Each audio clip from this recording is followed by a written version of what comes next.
Добрый день, спасибо за то, что пришли.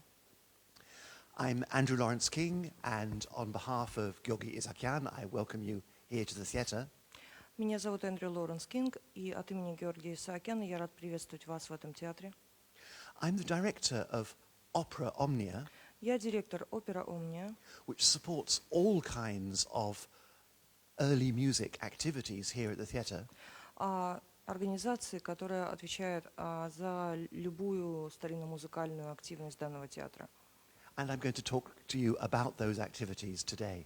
И сегодня мы поговорим с вами об как раз старинной музыке в контексте данного театра.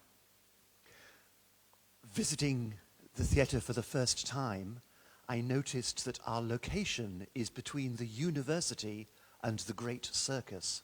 Когда я первый раз пришел в этот театр, я заметил, что он расположен, в принципе, между университетом и огромным цирком. And sometimes I think that's also our mission. И иногда я думаю, что это действительно наша миссия. Like the great circus, we're here to entertain and to make people happy and to bring people together into this theatre. А как большой цирк, мы здесь, чтобы развлекать, чтобы доставлять людям радость, чтобы приводить их в этот театр. But, Но, like the university, we're also investigating scientifically and applying our investigations to today's life. как университет, мы также изучаем музыку с научной точки зрения и применяем результаты наших изучений к современной жизни. Yesterday, Georgi Isakyan spoke about the idea of Baroque opera as a dialogue, as a conversation between us in the theatre and the wider cultural public. Вчера Георгий Исаакян говорил о театре как о диалоге между нами, как театра, и публикой. And our work with Opera Omnia is very much this kind of conversation. И наша работа в опере «Омния» — это, в принципе, тот самый диалог. A conversation between early music and the mainstream. Это диалог между старинной музыкой и мейнстримом. A conversation between music and theatre. Диалог между музыкой и театром. A conversation between experienced professionals and students and amateurs. Диалог между опытными профессионалами и студентами, а также самоучками. A conversation with the growing audience for early music here in Moscow. Диалог с публикой здесь, в Москве, которая все больше интересуется старинной музыкой. And a conversation with other cultural institutes who have an interest that crosses over into early music. И также диалог с другими культурными институтами, которые по теме своей пересекаются с нашей активностью. So in particular, we've built a very nice partnership with the Instituto Cervantes, who are interested in promoting Spanish culture. В частности, у нас возникли прекрасные отношения с институтом Сервантеса, который интересуется в продвижении испанской культуры. And that relationship is particularly concerned with our production here of the very first Spanish opera. И эти отношения, в частности, связаны с нашей постановкой самой первой испанской оперы в данном театре. A few months ago, I represented Theatre Sats at the World Opera Forum in Madrid. Несколько месяцев назад я представлял театр САЦ на Международном оперном форуме в Мадриде. This was a very interesting opportunity for me to see what opera houses all over the world, including some of the very top ones, what they're thinking about and what they're concerned about. Это была очень интересная возможность для меня, чтобы увидеть, что оперные театры, в частности, самые известные оперные театры в мире, что они думают и каковы их основные задачи, каковы их основные трудности. They're very worried about what we call in English the canon, the big famous operas that everybody knows. Они очень волнуются по поводу того, что называется канона, то есть некоторого количества огромных, суперизвестных опер, которые все знают. Is this canon, are these familiar pieces a problem because they block new work and they block new people coming in? Является ли данный канон проблемой, то есть каноничные произведения, то есть являются ли эти большие оперы, которые есть в репертуаре практически каждого театра, тем, что блокирует продвижение новых опер? Of course, they're also a wonderful thing. They're an attraction that brings people in, and they are the great heritage that we are so proud of. Разумеется, есть такой замечательный момент, связанный с ними, потому что они являются как бы стандартами, которые приводят людей в театры, и с ними связано большое наследие. They're concerned about audience building. Но театры обеспокоены именно созданием аудитории. In many places, the audience is essentially old and dying. Во множестве мест публика как бы стареет и умирает. This is one of the beautiful things in this theatre, that we are working with young people in the audience. We are building the audience of the future. Это замечательный момент данного театра, то, что здесь мы работаем с юными зрителями, и мы создаем аудиторию на будущее. They're very concerned about diversity. Are their opera houses genuinely open to people from all different kinds of backgrounds, all different kinds of religions, colors of skin, whatever? Также театры обеспокоены как бы тем, открыты ли они на самом деле для людей разных религий, культур, рас, возрастов. This is something very important for me personally and for Opera Omnia. Это нечто, что очень важно для меня лично и для оперы Омния. The questions of diversity are different in Russia. Вопрос культурных различий, он в России несколько отличается. But it's really important for me that our doors are open. Но для меня лично очень важно, что наши двери открыты для всех. Of course, we're working sometimes with the theatre's most experienced artists. Разумеется, иногда мы работаем с наиболее опытными актерами данного театра. But when we have a workshop, our door is open. We do not turn anybody away. Но когда у нас есть мастер-класс или творческие лаборатории, наши двери всегда открыты, мы никого не повернем с порога. Now, some people who come to study are not very good to start with. Ну, иногда люди, которые приходят заниматься к нам, они, скажем так, не находятся где-то в топе профессии сначала. But we welcome them and we give them space. Но мы рады им, и мы даем им определенное пространство. And sometimes, perhaps after a few years, И иногда, пожалуй, даже через несколько лет, there can be beautiful transformations. могут случаться великолепные трансформации. A singer who found it really hard to find the notes suddenly gets the idea and is now able to lead a whole section. Певец, который едва ли мог связать пару нот, едва ли мог прочитать пару нот, неожиданно трансформируется и становится в состоянии вести за собой целую секцию. Another singer who was young, a little bit nervous, not very confident with her material, другая певица, которая была юной, несколько нервозной, не совсем уверенной в своем материале, gets down to work, puts on a blonde wig and steps on stage and is a star.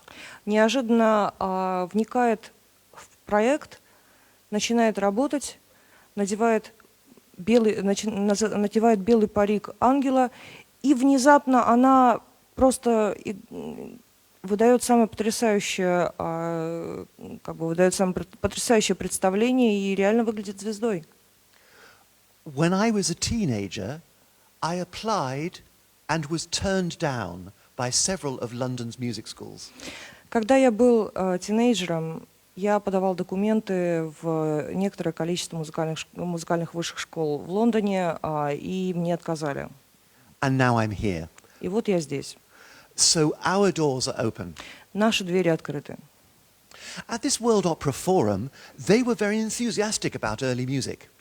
На оперном форуме они на самом деле были весьма благожелательны и приветствовали старинную музыку.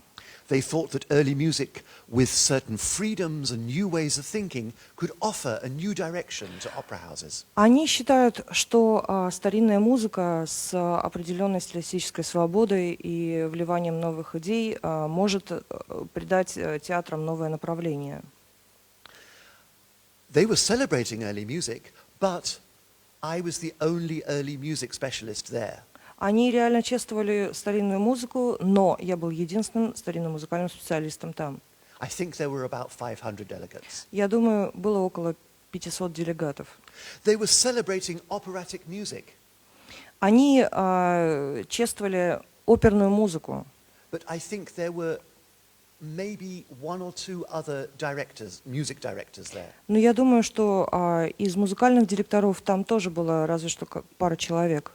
They were celebrating operatic performance, but I was one of maybe half a dozen performers. Они именно чествовали оперное исполнение, но, пожалуй, я был что-то в числе полудюжины именно играющих людей там, поющих. It was a wonderful conference, but we see that there is a disconnect there between the big ideas and the people who actually perform on stage. Это была прекрасная конференция, но мы видим, что именно число людей, которые именно I'm sorry. Но мы видим, что между большими идеями философии и людьми, которые действительно работают на сцене, там связи особой не было. A couple of months ago, I went to another conference, this time an early music conference. Пару месяцев назад я поехал на другую конференцию, на этот раз на старинно-музыкальную. This is perhaps the biggest Baroque conference there is, the biennial Baroque conference in Cremona, Italy. Пожалуй, это самая большая конференция, которая существует. Это, она проходит каждые 2 года в Кремоне, в Италии. There was some amazingly detailed scholarly research. Там была масса именно очень детального научного исследовательского материала. As you can imagine, especially for the music of Handel and Johann Sebastian Bach. Разумеется, больше всего по Генделю и Иоганну Себастьяну Баху. There were also many papers about performance practice, how to perform Baroque music. Также было очень много докладов на тему исполнительской практики, то есть как исполнять старинную музыку, How to study early music. как изучать старинную музыку, And about early philosophy and science. и про старинную философию и науку. In particular, there's a growing connection between the idea of the history of music and the history of emotions. В частности, нарастает интерес о связи истории музыки и истории эмоций.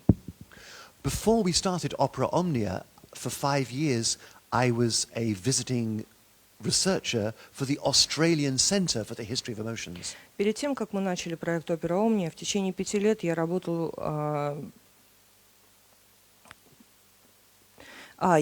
исследователем для Института Западной Австралии проекта «История эмоций». And this idea of a history of emotions is a very powerful idea for studying old music. И эта идея истории эмоций, она на самом деле очень важная идея для исследования старинной музыки. And so I'm very happy to be able to tell you that actually here at Opera Omnia, we are right at the front of the latest research that was being reported there in Cremona. И, в принципе, я рад сообщить вам, что здесь, в опере «Омния», мы находимся где-то в авангарде самых последних научных открытий, которые были представлены на данной конференции. In fact, in many ways, we are ahead. По факту, во многом мы даже их опережаем. Because we are actually doing in performance what these scholars only talking about in their research. Потому что здесь мы применяем на практике то, о чем ученые только говорят в данных исследованиях. And that's the idea of opera omnia. И в этом вся идея оперы «Омния». We're linking research to performance. Мы соединяем исследования и представления. And the way we make that link is with training, like next week's training opera. И как мы создаем эту связь, то есть это с подготовкой, например, на следующей неделе у нас будет опера как результат недельной подготовки именно исполнителей. And also by rehearsal methodologies. А также методологии репетиций. Now, in rehearsal, there's very little time. На репетициях мало времени. I can only say one or two things. Я могу сказать разве что 2 или 3 вещи. So I have to get the whole of beautiful Renaissance philosophy into about 3 or 4 words. То есть мне примерно в 3-4 словах надо сказать многое обо всей ренессансной философии. And that's really my work, is in finding the ways to get these big, complicated ideas into something straightforward that we can use in rehearsal. И в этом и состоит моя работа, чтобы взять все эти большие и сложные идеи и вложить их в то маленькое время, из которого состоит репетиция. So we're linking research to performance. То есть мы связываем исследования с исполнительской практикой. We're linking early repertoire to today's performers. Мы соединяем старинный репертуар с исполнителями нашего времени. And again, we do this with clever rehearsal methods. И опять же, мы добиваемся этого при помощи наших методов репетиции, But also with workshops and training projects where there's more time to experiment. но также с именно творческими лабораториями и тренировочными проектами, лекциями, когда у нас больше времени на то, чтобы экспериментировать. We're linking the early repertoire, the old music, also to audiences. Мы также связываем старинный репертуар и музыку с публикой.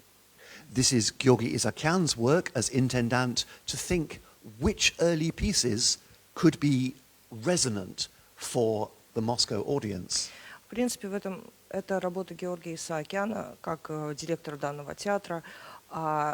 Какие именно произведения старинной музыки отвечают чувствам современной публики?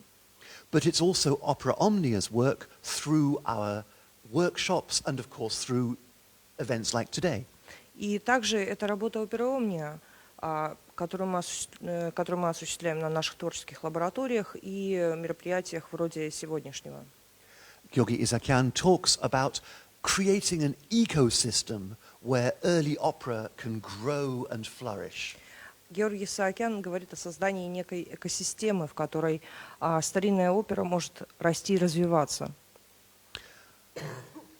Most importantly, we have to link our performance to the audience. Важнейшая часть нашей работы состоит в том, чтобы наше представление было связано с публикой.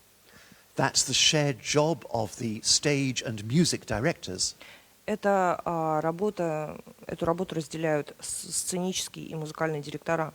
And of course, that's the theme of these workshops like today and yesterday. И, разумеется, это тема наших лекций и семинаров, как сегодня и вчера. There's different ways in which we can use early opera in a modern opera house. Есть много возможностей именно использовать старинную оперу в современных театрах. We can see the early operas as an addition to the existing canon. Мы можем рассматривать старинные оперы как дополнение к современному канону. It's lovely that we do Mozart's Magic Flute, Прекрасно, что мы делаем моцартовскую волшебную флейту, but let's also do Monteverdi's Orfeo. но почему бы еще не сделать Орфея Монтеверди?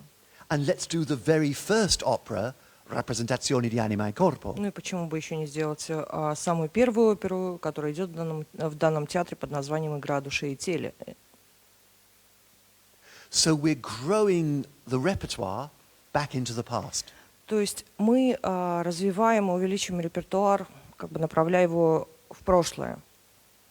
Another thing we can do is to make a historically informed production.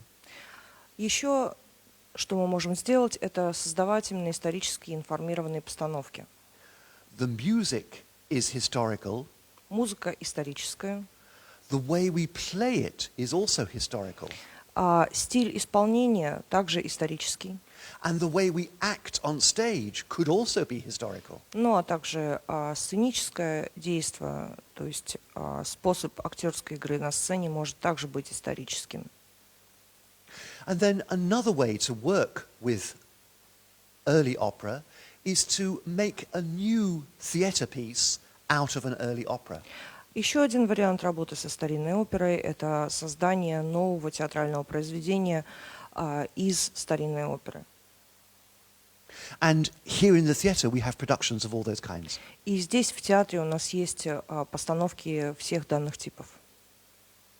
Nevertheless, when we come to do early music in a mainstream opera house, there's a kind of typical dialogue which happens many times. Тем не менее, каждый раз, когда мы приходим в современный оперный театр, чтобы делать там старинную музыку, случается примерно один и тот же диалог. I noticed this about 8 years ago when we made a film about Monteverdi Orfeo. Я заметила это примерно 8 лет назад, когда мы сделали фильм об Орфее Монтеверди. Reading a lot of commentaries about Orfeo, I noticed a common theme. Читая массу комментариев об Орфее, я заметил одну общую вещь. Many writers said that the final dialogue between Orfeo and Apollo is slow and heavy. Что финальный диалог между Орфеем и Аполлоном медленный и тяжелый. And I commented in the film, perhaps that is because people perform it slowly and heavily. Что, пожалуй, это из-за того, что люди его исполняют медленно и тяжело. And so here comes the dialogue that happens in some opera houses. И вот, пожалуйста, диалог, который случается в большинстве оперных театров. So we'd like to do some early opera. Мы сделаем сейчас старинную оперу. We want to do Monteverdi Orfeo. Хотим мы делать Монтеверди Орфея. There's not many high notes in Orfeo, so and we want it to be bigger and heavier, so we'll have it sung by a baritone, not a tenor. У Орфея особо нет высоких нот, и мы хотим, чтобы он был таким большим и увесистым Орфеем. Пожалуй, мы тогда поставим на него баритона, а не тенора. Now we'll need to add cello to all the recitatives. А сейчас мы еще добавим виолончель на все речитативы. It's kind of heavy, but we need that because Она как бы тяжеловата, но нам нужно это. we need it because our singers have heavier voices. Потому что у наших певцов более тяжелые голоса. And now, I mean, with all this cello and this baritone, it's a bit too high for our baritone. А сейчас вот с виолончелью и с нашим баритоном, для которого эта партия слегка высоковата, We'd better do it a bit slower, you know. мы лучше сделаем это помедленнее. And in fact, this part with Apollo and Orfeo, И, в принципе, вот этот вот диалог Аполлона и Орфея, it's really slow and heavy. он очень медленный и тяжелый. Let's cut it. Давайте его вырежем. Now, I make a joke there, of course, but I have witnessed that dialogue many, many times. Разумеется, я говорю об этом как в шутку, но этот диалог я наблюдал очень много раз. Here's another way that the dialogue could go. А вот вариант, как этот диалог мог бы состояться. I've looked at the score. Я посмотрел в ноты. I've looked at the score and it's written for tenor. Я посмотрел в ноты, и там написано тенор. The tenor mostly doesn't go very high. He stays in the ordinary part of the voice where it's very easy to speak and say the words. Тенор в нотах никуда особо высоко не уходит, он находится практически в разговорном своем регистре, где очень легко говорить и петь вообще просто никакого напряжения. Now, in our modern theatre, we've got a lot of heavy voices, so I've chosen our lightest tenor for this role. И у нас в театре у нас очень много тяжелых голосов, так что нужно, пожалуй, выбрать самого легкого тенора данного театра. I've looked at the score again, Я еще раз посмотрел в ноты, and I see that there's no cello most of the way through. и я вижу, что виолончели нигде, в общем-то, в речитативах нет. So with this light voiced tenor, it's a very light accompaniment. Соответственно, тенору с легким голосом нужен легкий аккомпанемент. And actually, they can just do it at normal speaking speed. И, в принципе, они могут это делать в обычной разговорной скорости. Now, I know that the piece was originally done in a small place. Я знаю, что оригинально это произведение исполнялось в небольшом зале. So we'll do it in a special location, in quite a small space. Так что мы это сделаем специально в таком пространстве небольшом. I've looked at this last dialogue. Я посмотрел на этот последний диалог, It doesn't look like anything I've seen in later opera. и он не выглядит, он не похож ни на что, что я видел в более поздних операх. But Monteverdi made it the end of his show. Но Монтеверди сделал его завершением шоу. I've got to look at this again and again until I understand why is this so good, why is this exciting, why is this a good ending. Наверное, мне нужно еще несколько раз просмотреть его, чтобы понять, почему он был так хорош и так важен, что Монтеверди поставил его на окончание. I see that there's no sort of real events happening. Я вижу, что ничего там особенного не происходит, But the emotions change very quickly from one word to another. но эмоции очень быстро меняются от одного слова к другому. So I'm going to have to ask my actors to act in a different way. Наверное, мне нужно попросить своих актеров, чтобы они играли несколько иначе. This is going to be something totally different from what we normally do. Это будет нечто совершенно отличное от того, что мы делаем обычно. So many promoters want to put on a show which is totally different from anything they've had before. Множество промоутеров хотят создать шоу, которое было бы совершенно отличным от того, что они делали ранее. And so they think that they'll do something early. Ну и, разумеется, они думают, что сделают что-нибудь раннее. But the danger is if they don't look at the score first, И опасность их в том, что если они сразу не посмотрят на ноты и не вникнут в материал, if they start just by doing what they always do, если они начнут делать то, что всегда делают, then they end up with a show which is just like all the other shows. у них получится шоу, которое, в общем-то, похоже на все другие. One way to make something totally new would be to make it completely old. Один из вариантов сделать что-то совершенно новое, это сделать это что-то совершенно старым. That's why Opera Omnia is here.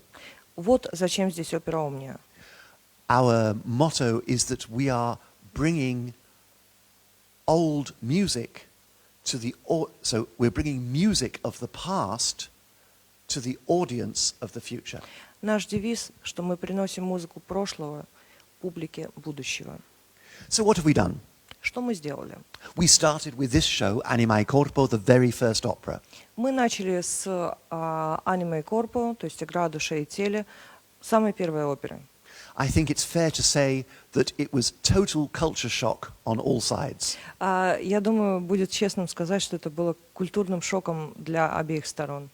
The vocal soloists and the instrumental artists of this theatre were totally horrified at what I was asking them to do.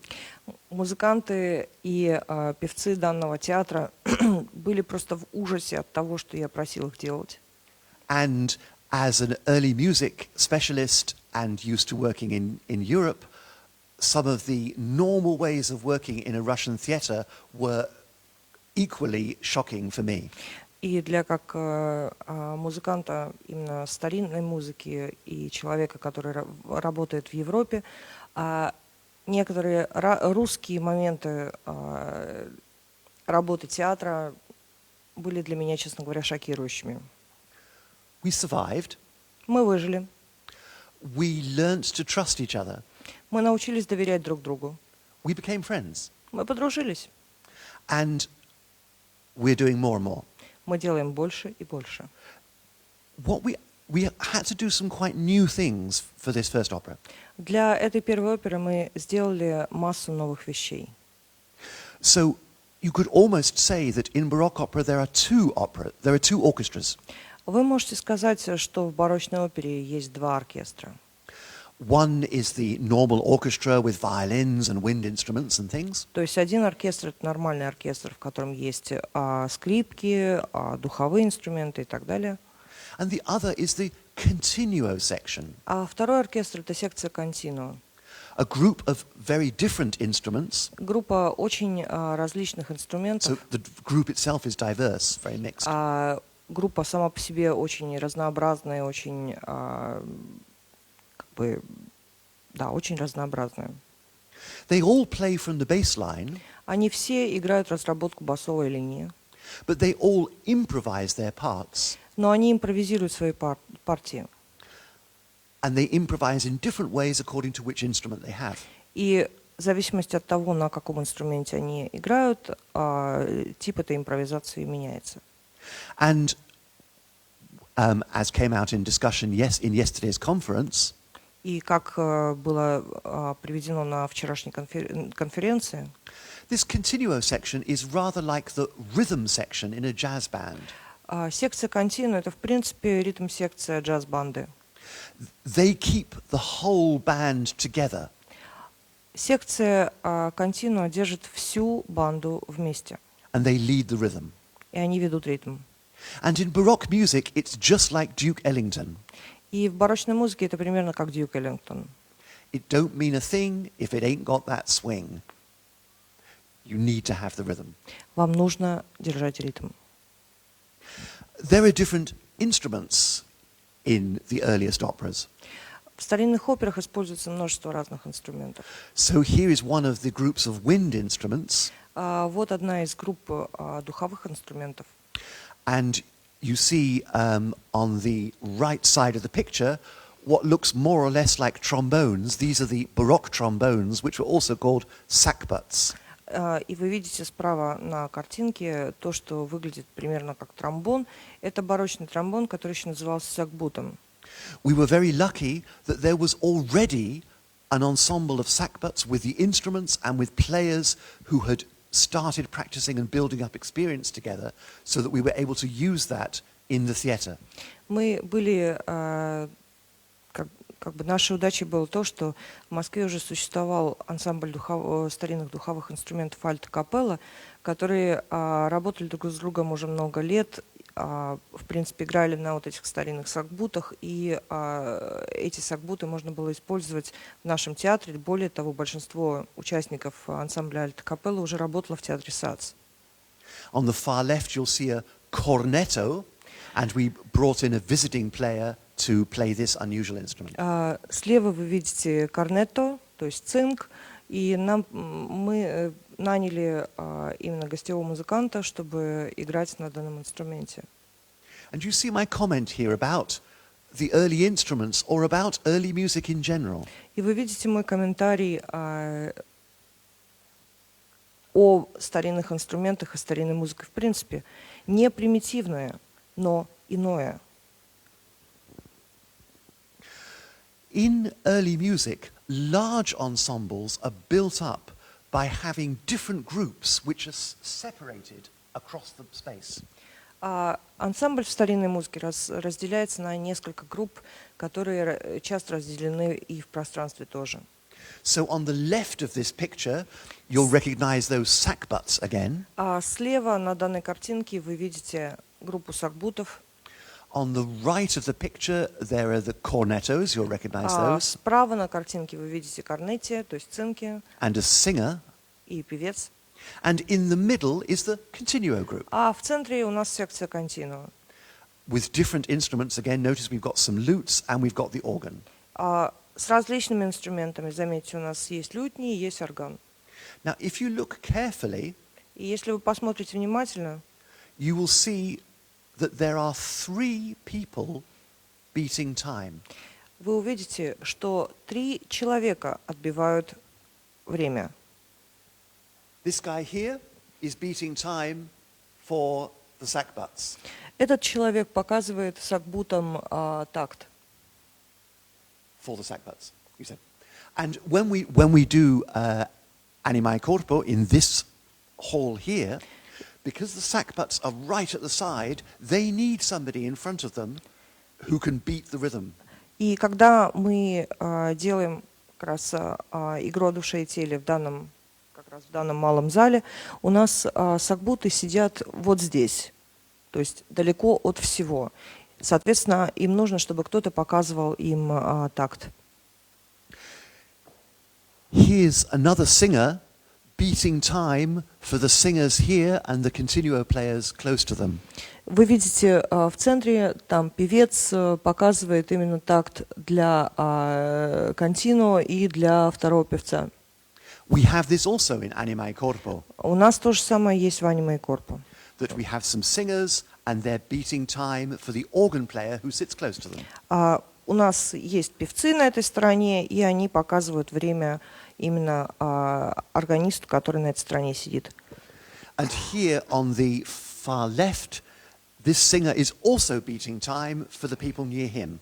И вы видите здесь вот справа певец также, слева певец также показывает время людям, которые рядом с ним.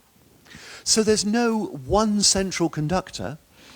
Нет единого дирижера, But multiple conductors но есть множество дирижеров, who beat time for the people close to them. которые показывают такт и время людям, которые рядом с ними. Here's another very famous picture which shows the same thing. Вот еще одна очень известная картина, которая показывает то же самое. This is the book from which that illustration of the sackbuts and the cornetto comes from. Это книга, из которой взята вот эта иллюстрация с сакбутами и корнетами. And so you can see that there are 3 groups of performers to the left, right and at the bottom. И вы видите, что есть 3 группы исполнителей, слева, справа и внизу.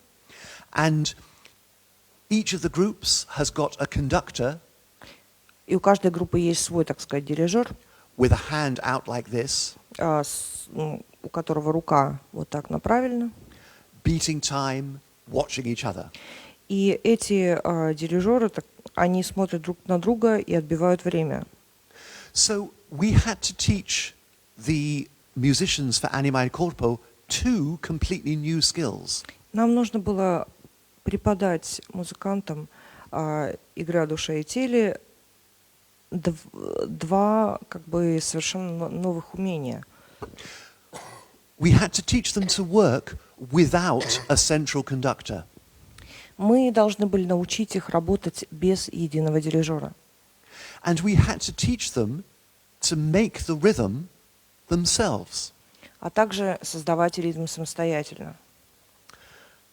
So let's all, many of you already have done this with me, and those who haven't, let's learn that now. Ну, многие из вас делали это уже со мной ранее, а кто нет, давайте сейчас научимся этому. Lift up your hand. Поднимите руки. Doesn't matter which hand, it can be right or Без left. разницы, какие, правые, левые. Palm outwards, Ладонь наружу. and you push your hand down, И руку вниз. and you lift it up again.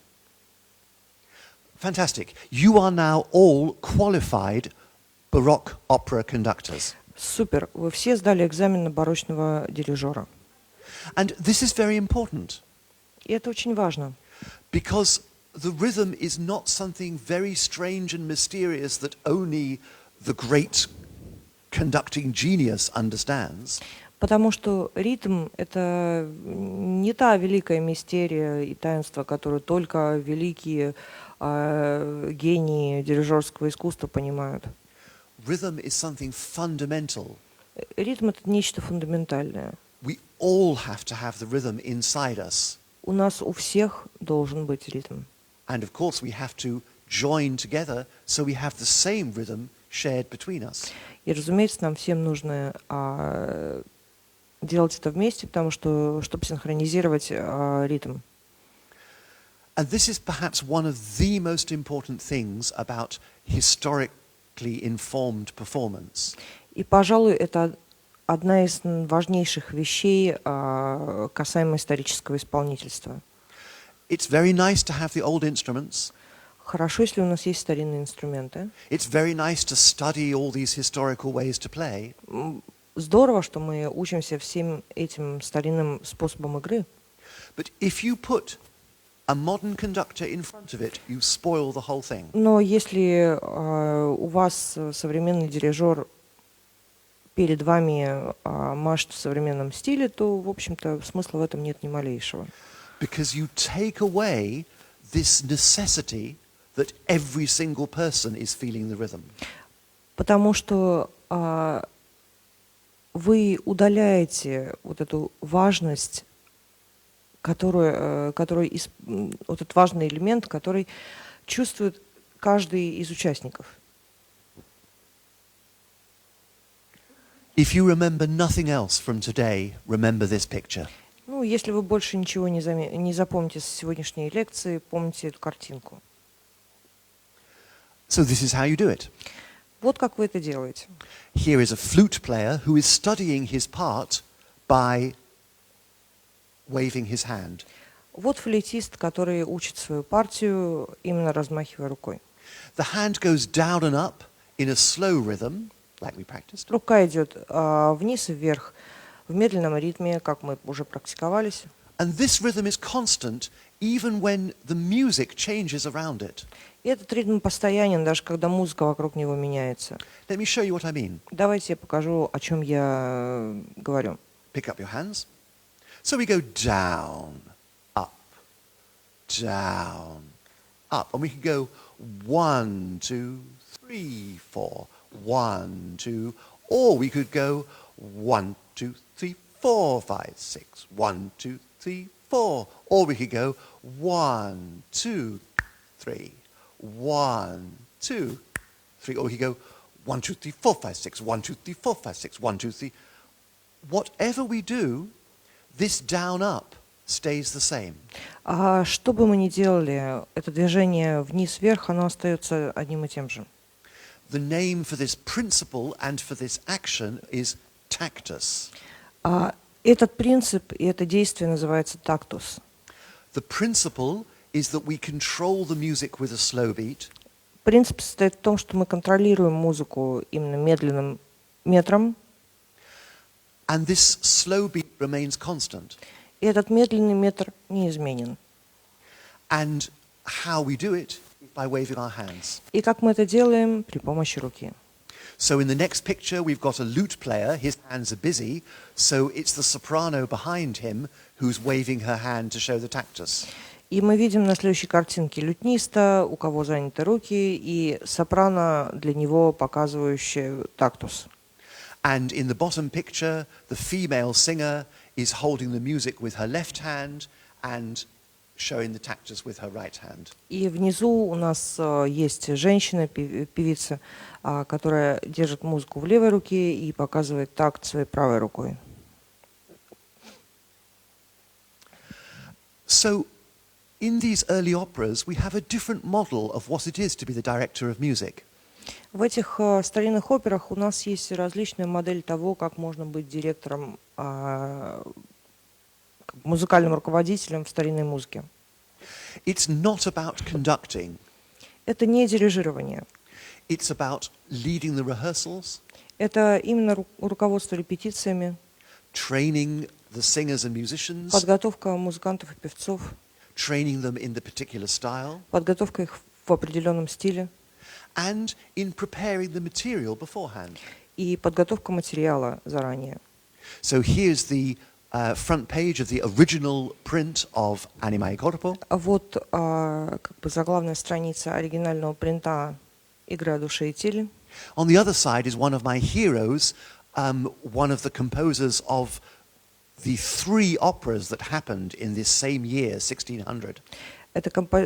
На другой странице это один из моих личных героев в старинной музыке, композитор, который написал 3 оперы, случившиеся в 1600 году. So one of these 3 operas was Animae Corpo. Одной была именно «Игра души и тела». And another one was by this composer, Jacopo Peri. Пардон, он написал одну из 3 опер, которые произошли в 1600 году, извините. А вторая опера принадлежала перу как раз Якопо Пери, вот этого композитора. Who composed music for Euridice. Который написал музыку для оперы «Эвридиче». And as you see in this picture, he was a harp player. И, как видите на этой странице, он был арфистом. This is a joke that does not translate, but if you look, the mysterious place there is the authenticity. The idea, and with the comment, abandon hope, all ye who enter here. Это шутка на русский непереводимая. Ну, вот видите, у нас здесь место, которое называется Authenticity. City – это город, соответственно, и написано здесь «Оставь надежду всяк сюда входящий». The point is that we don't use this word authentic anymore. И суть состоит в том, что слово «аутентичный» мы просто больше не используем. We use the phrase historically informed. Мы используем исторический или исторически информированный. Because it's impossible to be completely authentic. Потому что быть аутентичными невозможно. And we wouldn't want to be. Да, в общем-то, нам это и не надо. As I said yesterday, we don't want to castrate young boys so that we can sing Handel operas authentically. Как я уже вчера сказал, для того, чтобы исполнять генделевские оперы в аутентичной манере, нам совершенно не надо кастрировать мальчиков. So the idea is that we try to get historical information. Идея в том, что мы пытаемся собрать историческую информацию. So we look at historical evidence. Мы смотрим для этого на исторические источники. And then we try to apply it. И пытаемся их применить. But as the comment on the right suggests, there's a gap in what we apply. Но, как комментарий справа предполагает, есть определенная, скажем так, определенный провал в том, что мы делаем. So sometimes people think that there's kind of 2 things. There's mainstream and early music. Люди иногда думают, что есть 2 вещи. Это мейнстрим и старинная музыка. Actually, there are 3 things. В принципе, есть 3 вещи. There's mainstream. Есть мейнстрим. There's today's early music. Есть сегодняшняя старинная музыка. And there is what they really did in the past. А есть то, что они на самом деле делали в прошлом. And all of us who work in early music recognize that there is a difference between what we do and what they did in the past. И все из нас, кто работает в старинной музыке, они понимают, что есть огромная разница между тем, что люди делают сейчас, и тем, что они на самом деле делали раньше. And for this reason, you cannot study early music by listening to famous CDs of today's early music. И по этой причине вы не можете изучать старинную музыку, опираясь на диски сегодняшних исполнителей старинной музыки. We study by looking at the historical evidence. Мы изучаем, глядя на исторические источники. This was our next show. Это было наше следующее шоу. And by the way, both these shows, this one, Celos aun del aire matan, Love Kills. И оба шоу, кстати, вот это вот шоу, это Celos aun del aire matan, то есть «Любовь убивает». And Animae Corpo, the very first opera. И «Аниме Корпо», самая первая опера. I'll pass these round.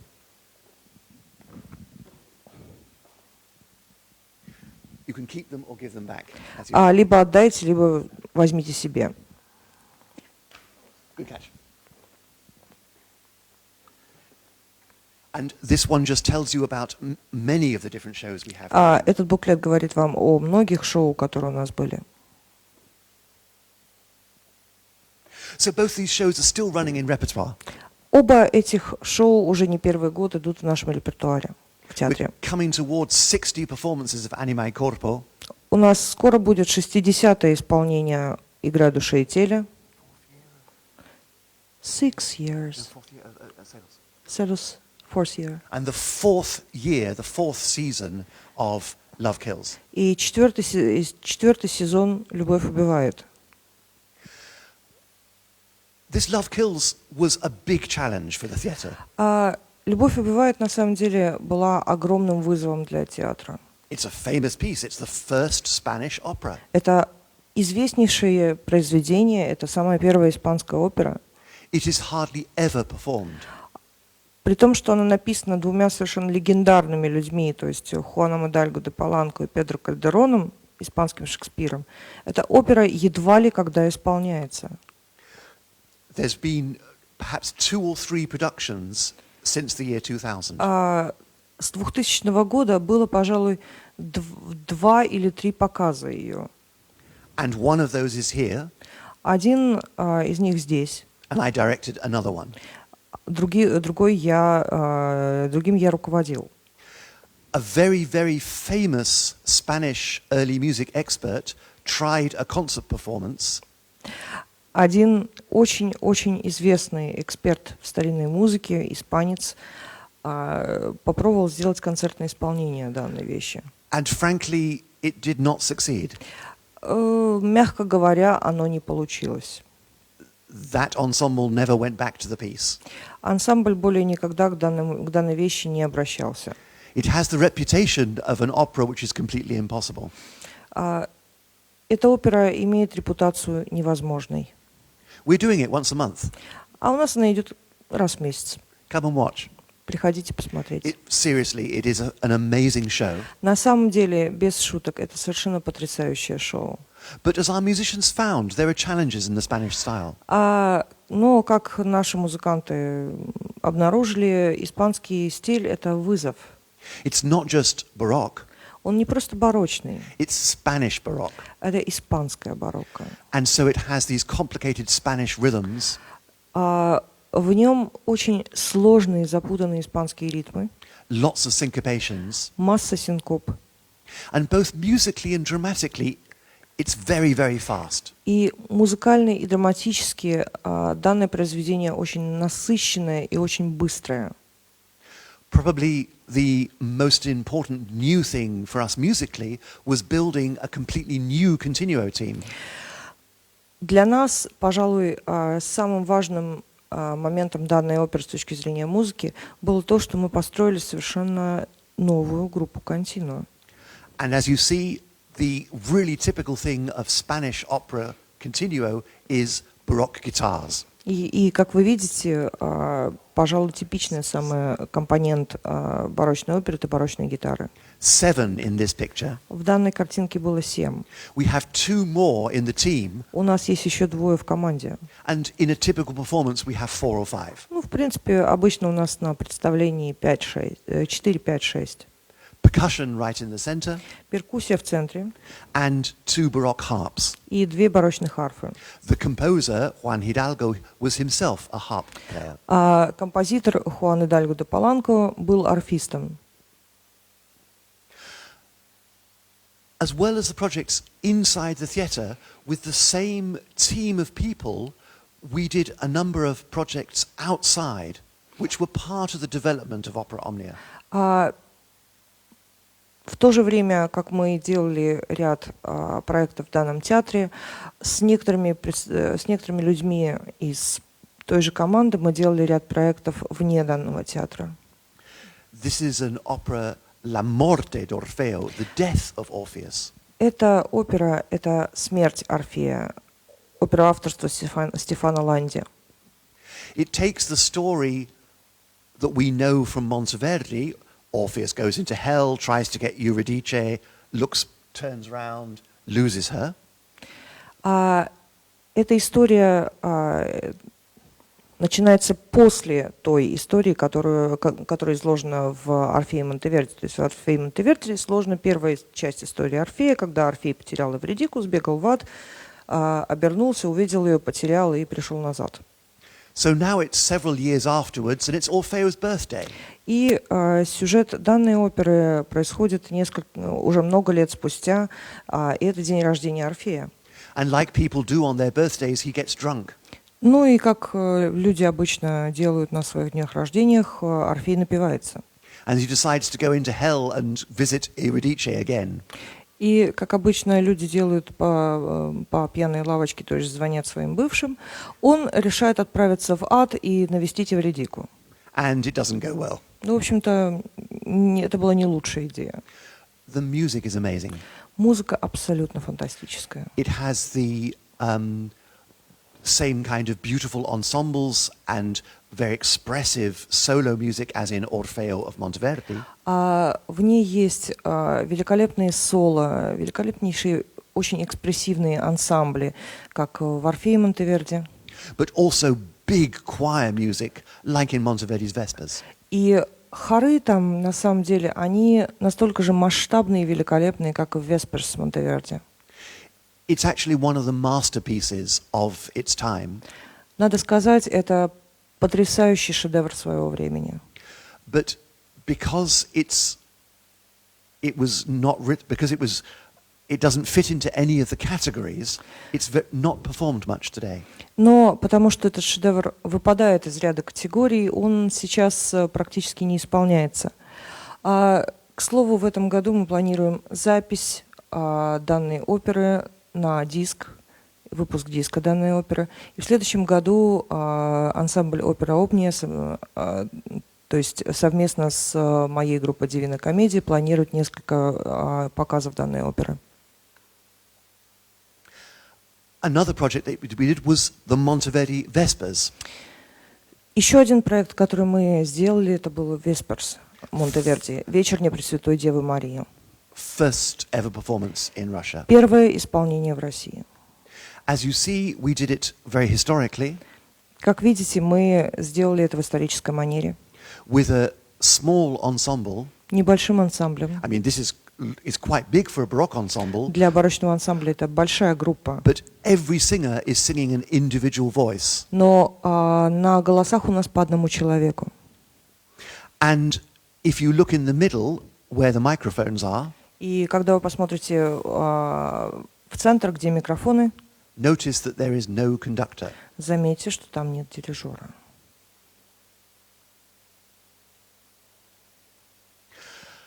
Last year, in this room, in this hall here, we did a historically informed production, music and the staging, of Monteverdi's Arianna. В прошлом году в этом зале мы сделали исторически информированную постановку, то есть с точки зрения музыки и сценической практики, оперы «Арианна» Монтеверди. This was a training production with a company of advanced students and young professionals. Это была тренировочная постановка, именно учебная постановка компании студентов и профессионалов. We have some people who are experts in early music. У нас были люди, которые эксперты в старинной музыке. We have some people who are experts on the modern stage. У нас были люди, которые эксперты на современной сцене. And we bring them together to experiment with historical staging of early opera. И мы собрали их, чтобы экспериментировать с исторической постановкой старинной оперы. But this project was also a huge research project. Но этот проект был также огромным исследованием. Because as many of you will know, Monteverdi's Arianna, his music is lost. Потому что, как многие из вас знают, музыка оперы «Арианна» Монтеверди потеряна. All that survives is the famous lament of Arianna. Все, что сохранилось, это знаменитый ламент Арианны. About 7 or 8 minutes of music. 7 или 8 минут музыки. From an opera that originally lasted 2.5 hours. От оперы, которая изначально длилась 2,5 часа. We have the libretto. У нас есть либретто.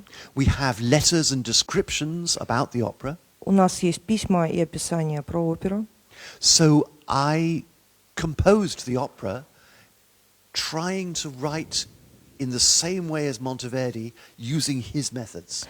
Так что я написал эту оперу заново, попытавшись воссоздать стиль Монтеверди, используя его методы. Can I have it back? And so here it is. We performed it, and we're now in the middle of a project to record it. И вот, пожалуйста, вот она, эта опера, мы ее представили, и мы, в принципе, продвигаемся потихоньку с проектом записи ее. And here's a scene with Teseo in red in the front. И вот сцена с Тезеем впереди всех в красном. Behind him is Arianna, who he's going to abandon. Сзади Ариадна, которую он собирается оставить. Next to Arianna is the advisor, that's the black performer. He came here from South Africa for the project. Рядом это его консул, то есть его советник, чернокожий исполнитель, который приехал из Южной Африки для этого проекта. In the scenery behind is the boat in which Teseo is going to sail away. В пейзаже сзади вы видите лодку, на которой Тезей уедет. And of course, right in the front you see the continuo. И впереди вы видите контину. With Katerina playing. Next week we're doing another training production. На следующей неделе у нас будет еще одна учебная постановка. Again, it's advanced students and young professionals. Опять же, это продвинутые студенты и молодые профессионалы. People with different types of experience and different levels of experience. Люди с разным типом опыта и уровнем опыта. We've expanded the event a lot. Мы очень сильно расширили данное событие. We've got an international team of coaches. У нас есть международная группа педагогов. With Baroque opera singing star countertenor Michael Chance. Одним из членов которой является просто звезда барочной музыки, легендарный исполнитель контртенор Майкл Чанс. With continuo player Xavier Diaz-La-Torre. С не менее легендарным контино педагогом Хавьером Диазом Латорре. And dance coach Tanya Skok. И учителем танца Таней Скок. We've added the conference that we had yesterday talking about the background to Purcell's music. У нас вчера, допустим, была конференция, на которой мы говорили об бэкграунде, так сказать, пёрселовской музыки. We have today's talk. У нас есть сегодняшняя лекция. This evening at 7 o'clock, the participants will make their own concert performing their favorite Baroque pieces. Сегодня вечером, допустим, в 7 часов участники данной академии будут исполнять свой собственный гала-концерт и играть, петь свои любимые барочные произведения. And on Thursday, the international team of coaches are going to make a concert of music from Purcell's time. 6 сентября, в четверг, то есть именно команда педагогов данной оперы будет исполнять в концерте музыку времен Пёрсела. So I talked about the way in which the job of a music director is rather different in early music. Я говорил о том, насколько работа музыкального директора в старинной музыке отличается. And one way in which it's different is that part of the role is in preparing the material in advance. И, в частности, одно из отличий, что материал нужно приготовить заранее. So here is the original print of Monteverdi's Orfeo. Вот оригинальный принт Орфея Монтеверди.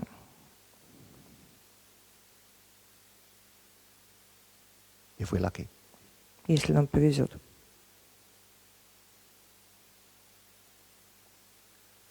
Yes. So there's the original print, and you can see the date at the bottom. Ну, вы видите еще дату внизу. It was printed in 1609, Его напечатали в 1609. but the performance was 2 years earlier in 1607. Но представление случилось раньше, в 1607. That's important. Это важно. A print like this was not designed to be a score from which you would perform. Такая печать оперы, она не была именно нотами для исполнения. It was designed to be a souvenir Это был сувенир, for you to take away который вы могли унести с собой, and remember how good the show was. чтобы оставить себе на память, открыть, почитать и вспомнить, как прекрасно было шоу. And maybe perform some bits of it, or even the whole thing. Ну, или сыграть там какие-то части из него, может быть, даже всю вещь.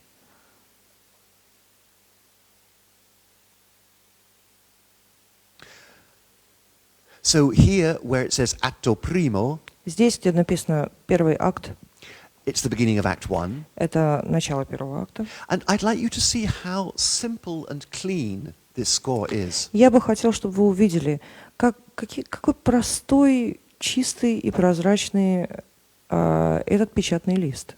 We have the music for the singer, У нас есть музыка для певца, and we have a single bass line which the continuo section would improvise from. и у нас есть единая басовая линия, с которой секция континуа импровизирует. And it's absolutely possible to perform from this original material. И с этого оригинального материала довольно просто играть. The only challenge for a modern singer Единственная трудность для современного певца is that the clef for the singing part is not a clef that is used so much for modern singers. It's the so-called tenor clef. то, что ключ для то, что исполнение осуществляется, то, что исполнительская линейка написана в теноровом ключе, это не то, что современные исполнители привыкли видеть в нотах. Now, this clef is not something super weird. Ну, в принципе, он не является чем-то очень странным. Modern bassoon players and modern cello players use it all the time. Фаготы и виолончели с него играют постоянно. It's just that today's singers have not studied it. Просто певцы нашего времени особо вот эти вот необычные ключи не изучают. So here's the same moment from my edition. Вот тот же самый момент, но уже в моей редакции. And you'll see I've tried to keep it similarly clean.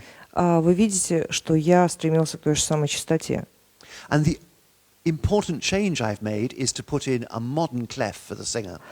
И одно важное изменение, которое я сделал, именно я перевел это в нормальные читаемые ключи для современных исполнителей. And I also beamed together the small notes. И связал разве что мелкие ноты. That makes it easier to see the rhythms. Для певцов и, в принципе, для исполнителей так проще видеть ритмы. Here's a modern score. Вот современная редакция. It takes a while for the computer to open it because it's much, much bigger. It has a lot more stuff in it. Компьютер несколько тормозит с открытием данного листа, потому что она намного больше, этот файл, и намного там... And in fact, my computer has sulked. It found it too much to open, and it wouldn't open it at all. Let's try again. Компьютер отказался. Okay, here we go. It's 173 pages. 173 страницы.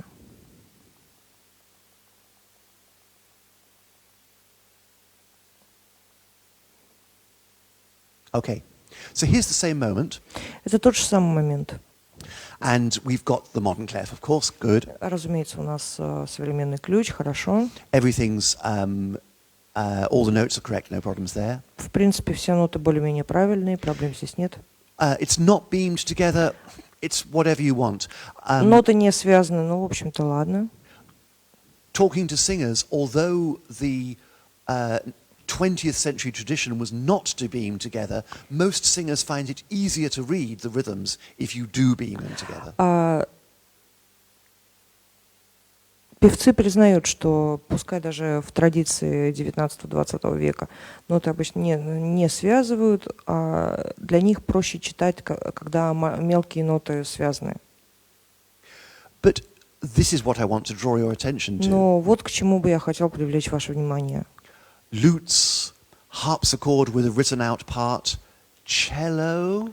Лютни, клавесин с выписанной партией, виолончель. We know from many sources that the usual continuo was organ and theorbo. Мы знаем из многих источников, что обычно в континуум был орган и теорба. And they read together from a single line like this. И они читали вместе с одной единственной линейки, как вот с такой. This single line is much more compact. Эта линейка, она очень компактная. It gives each musician the freedom to improvise their own part. Каждый музыкант может импровизировать свои собственные партии. And it gives the director the freedom to choose which instruments will play during rehearsal. И это дает директору музыкальной постановки свободу выбора, какой инструмент в итоге будет играть. For example, we know that in the last act of Orfeo, Мы знаем, что в последнем акте Орфея there were two continuo groups, organ and theorbo this side and another organ and theorbo that side. были две группы континуа, то есть орган и теорба с одной стороны, и второй орган и вторая теорба с другой стороны. And many of you will know the Baroque principle that the good things are on stage right and the bad things are on stage left. И, разумеется, многие из вас знают барочный принцип, что все хорошее у нас справа на сцене, и все плохое у нас на сцене слева. And Orfeo changes from melancholy, which is okay, И Орфей меняется от меланхолии, что, в общем-то, окей, to anger and despair, which are bad. на злость и отчаяние, которые не окей. And as he changes from side to side, the continuo also changes from side to side. И как он меняет свое мнение от одного к другому, также континуум меняется, играет то на одной стороне, то на другой. So with this little example here from Orfeo, С этим маленьким примером из Орфея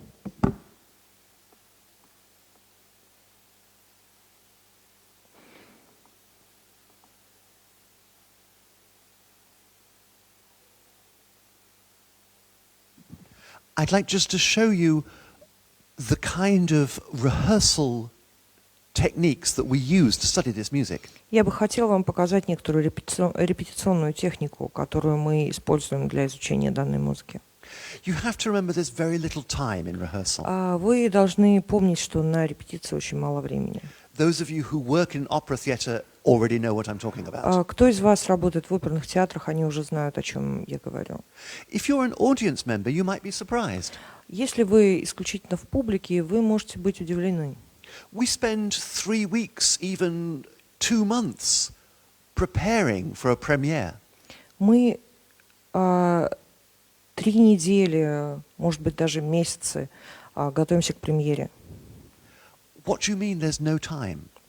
Что это такое? Нет времени. Well, the first thing is that, yes, we do spend several weeks preparing, but at the same time, we're doing 2, 3, 4 performances every day. Ну, да, у нас есть 3 недели для подготовки, но каждый день у нас 2, 3, 4 раза другие спектакли. And those performances could be Magic Flute, or Madame Butterfly, or Oliver Twist. И этими операми могут быть «Волшебная флейта», «Мадам Баттерфляй» или «Оливер Твист». So all of our artists are jumping from one style to another. То есть все наши артисты, они прыгают между стилями. They have to learn the material, Им нужно выучить материал, and the singers have to memorize it. а певцам нужно запомнить материал. The singers in this theatre carry perhaps 50 shows in their head. Певцы этого театра в своих головах носят примерно 50 различных шоу. And so in half an hour here, 1 hour there, they work with the repetiteur pianists to learn the music for a new show. То есть полчаса здесь, полчаса там. Они работают с репетитором-пианистом, чтобы выучить новое шоу. And They come to the music director in a music rehearsal, and we have to put the whole opera together in very short time. Они приходят к музыкальному директору на музыкальную репетицию, и нам нужно составить шоу в очень короткое время. So the secret for the music director is not to talk too much. Рецепт для музыкального директора – это не очень много говорить. They need to sing and work and learn. Им нужно петь, работать и учить. And my job is to make very small, short comments that will help them. И моя работа состоит в том, чтобы давать маленькие, короткие комментарии, которые им помогут и направят. While they're learning, there's no point in talking about deep interpretation. They want to know, is this note D or C? Пока они изучают это, вообще нет никакого смысла говорить о глубокой интерпретации. Им важно знать, это ре или до. But the problem is, once they've learnt it and memorized, it's hard for them to change it. Но проблема здесь в том, что если однажды они выучили и запомнили произведение, для них становится очень сложно потом изменить. So the secret is to try to be there while they're learning it and say the subtle things in very easy sentences. То есть секрет успеха состоит в том, чтобы быть там, где они и когда они это учат, и говорить такие вот небольшие и очень важные вещи, которые помогут им выучить произведение правильно. And I can honestly say that my last 8 years of research and thinking and experiment have all come down to making very, very short sentences which contain big Renaissance philosophy. Я должен сказать, что вся моя работа и все мои исследования последних лет, они вместе свелись к тому, что я нашел вот эти небольшие предложения, в которые я мог вложить всю ренессансную философию. So it's very small sentences. Yeah. So I'll show you just what I mean. Я сейчас покажу, что я имею в виду. And people who have worked with me will recognize these are really the things I say in rehearsal. И люди, которые со мной уже работали, они узнают, это действительно то, что я постоянно говорю на репетициях. In fact, they're the things I say again and again and again in rehearsal. В частности, есть вещи, которые я постоянно повторяю на репетициях. Because that's my idea. Потому Very, very что simple instructions which get repeated. потому что в этом и есть моя идея. Очень простая инструкция, которая повторяется. So, the first idea is the priorities are text, rhythm, action. Первая идея – это то, что приоритеты у нас – текст, ритм, действо. So, we don't start by learning the music. Мы не начинаем с изучения музыки, We start by learning the text. мы изучаем текст. Let's try that. Давайте попробуем. In questo lieto e fortunato giorno che posto fine agli amorosi affanni del nostro sebideo. Cantiam, pastori. That's probably what we have time for right now. Ну, в принципе, это и все, на что у нас есть сейчас время. What does it mean? Что это значит? In this happy and fortunate day, В этот прекрасный и удачный день, in questo lieto e fortunato giorno,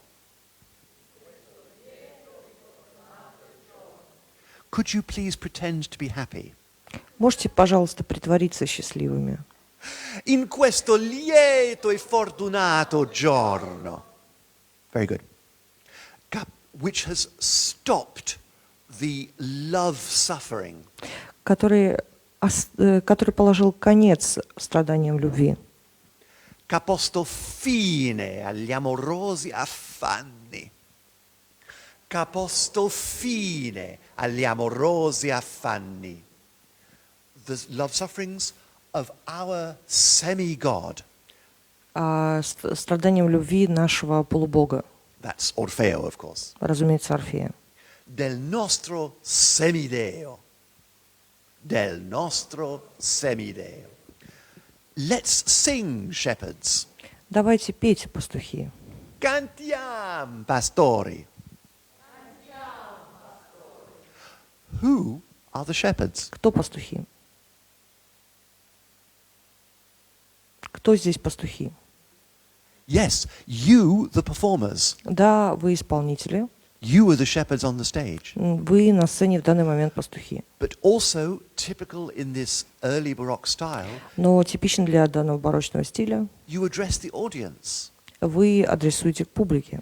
They are also the shepherds on Они this тоже happy, пастухи в данный on this прекрасный happy день. and fortunate day. So, in questo lieto e fortunato giorno, in questo lieto e fortunato giorno, now I would ask you to emphasize the good syllables. Я бы хотел вас попросить выделять хорошие слога. So, nowadays we would talk about accented and unaccented. В наши дни мы бы говорили об ударных и безударных слогах. They talked about good and bad. Они говорили о хороших и плохих. So make more difference between good and bad. Пожалуйста, создавайте больший контраст между хорошими и плохими слогами. A good way to practice this is to wave your hand on the good syllable. Проще всего практиковаться в этом, махая руками на хороших слогах. In questo lieto e fortunato giorno. Once more, good. In questo lieto e fortunato giorno, che posto fine agli amorosi affanni, che posto fine agli amorosi affanni del nostro semideo, del nostro semideo. Cantiam, pastori. Fantastic. Now we realize that what we have just made is the same rhythms that Monteverdi wrote. И, в принципе, мы понимаем, что то, что мы сейчас намахали руками, это ровно те самые ритмы, которые Монтеверди написал. These are the natural speech rhythms. Это натуральные ритмы речи. But they're only the natural speech rhythms if you're speaking out loud in a theatre. Но эти ритмы становятся натуральными, когда мы говорим громко в театре. If you were just speaking face to face, Если бы вы просто говорили в режиме диалога, or on the telephone, ну или по телефону, in questo lieto e fortunato giorno, che posto fine agli amorosi affanni del nostro semideo, cantiam, pastori. а я бы так не говорила. Unfortunately, the idea of natural speech rhythms К сожалению, идея естественных ритмов has made some performers today think that you should sing Monteverdi Orfeo in the speech rhythms you would use on the telephone.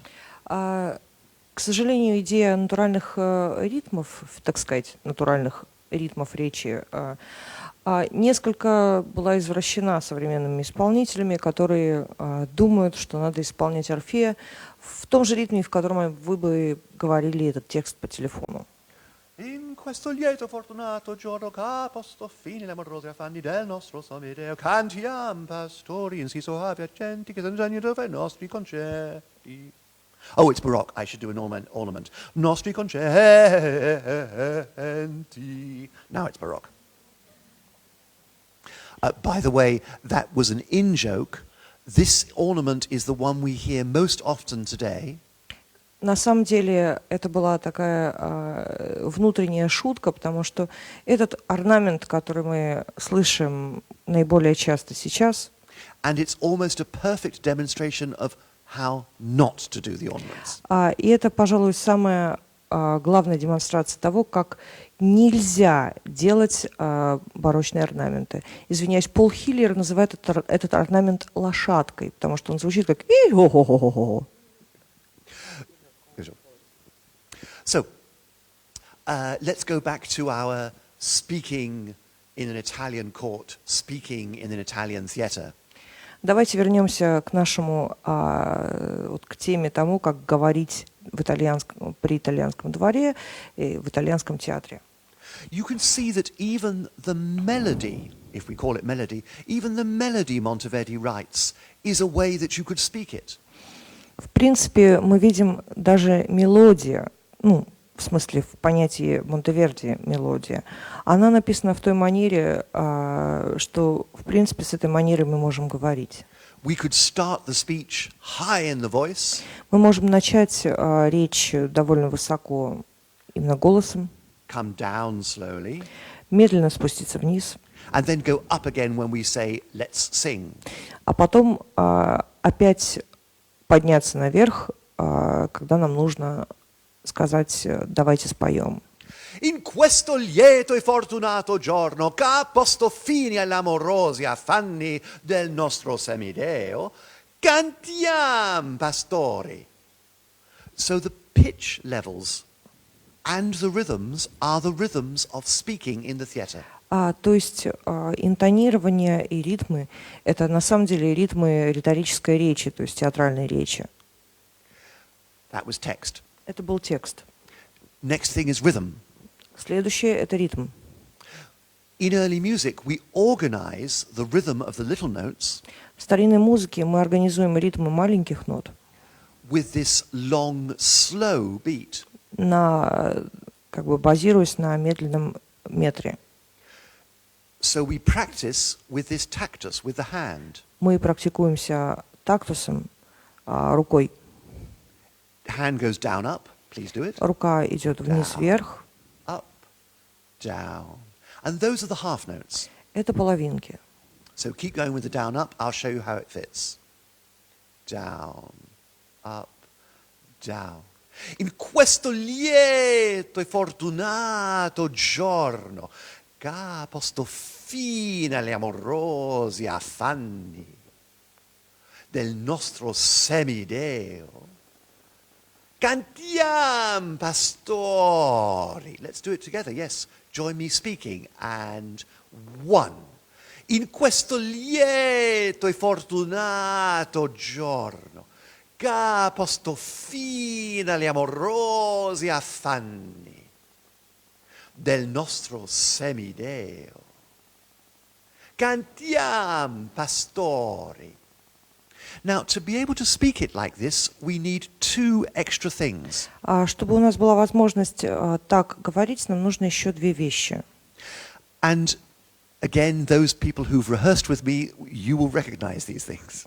И те, кто со мной ранее репетировал, вы узнаете эти вещи. The first one is a very simple rule. Первое – это очень простое правило. Long notes long, short notes short. Длинные ноты длинные, короткие ноты короткие. So when we go, in questo lieto, the good syllable has to be really long. Хорошие слога должны быть очень длинными. And this sounds great when it's done by a good singer. И когда это спето хорошим певцом, оно звучит великолепно. In questo lieto e fortunato giorno, che posto fine agli amorosi affanni. Notice the exciting contrast between the long note on fine and the short notes agli amorosi affanni. Заметьте великолепный контраст между длинными нотами на фине и короткими нотами. Typically, modern singers take away all those nice contrasts. Обычно современные певцы всеми этими прекрасными контрастами пренебрегают. In questo lieto e fortunato giorno, che posto fine agli amorosi affanni. So, long notes long, short notes short. Соответственно, длинные ноты длинные, короткие ноты короткие. Another important rule is last note short. Еще одно важное правило, что последние ноты коротко. And I didn't need to tell you that rule when you were speaking. И мне не надо было вам говорить об этом правиле, когда вы говорили. In questo lieto e fortunato giorno, short, che posto fine agli amorosi affanni You all did it short, because when we speak, it's natural to make the last syllable short. В принципе, вы все и так сделали последний слог коротким, потому что потому что когда мы просто говорим, это натурально, что мы сокращаем последние слога. But singers tend to make the last note long. Но певцы, наоборот, почему-то раздувают последние слога. In questo lieto fortunato giorno, caposto fini laborosi affanni del nostro semideo, cantam pastori. And this takes away the idea that they're speaking. И, в принципе, это на корню губит идею разговора. Now that's very technical, but it really changes the sound from modern opera singer into Baroque recitative. Это очень типично, но это реально очень сильно разделяет звук, то есть делает различным звук барочного речитатива и того, как поют современные оперные певцы. A lot of the emotion and expression in early opera comes from another very simple rule. Много из эмоций и экспрессий старинной оперы выходит из очень простого правила. Make it sound like what it means. Попытайтесь, чтобы это звучало как то, что оно означает. In English, I call this the Lee rule. На английском я говорю об этом как правило Ли. I'll explain this. Я сейчас объясню. So, in questo lieto, lieto means happy. In questo lieto, то есть лето обозначает счастливый. How do we sing this word? Как мы поем это слово? Now, modern singers might say, well, mezzo forte with quite a lot of vibrato. Современный певец скажет, конечно, mezzo forte с большим количеством вибрато. Here's the Baroque answer. А вот барочный ответ. The word means happy. Слово обозначает счастливый. So sing it happily.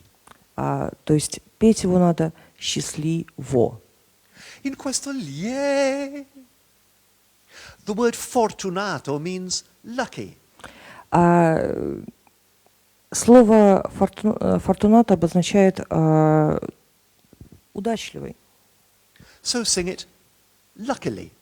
Там пойте, как будто вам привалила удача. In questo lieto e fortunato giorno. The word giorno means day. Слово день — это giorno. So sing it like a bright, happy summer's day. Соответственно, пойте его, как будто вы говорите о счастливом летнем дне. The word fine means stop. Слово fine обозначает стоп. So sing it like stop. Соответственно, спойте его как стоп.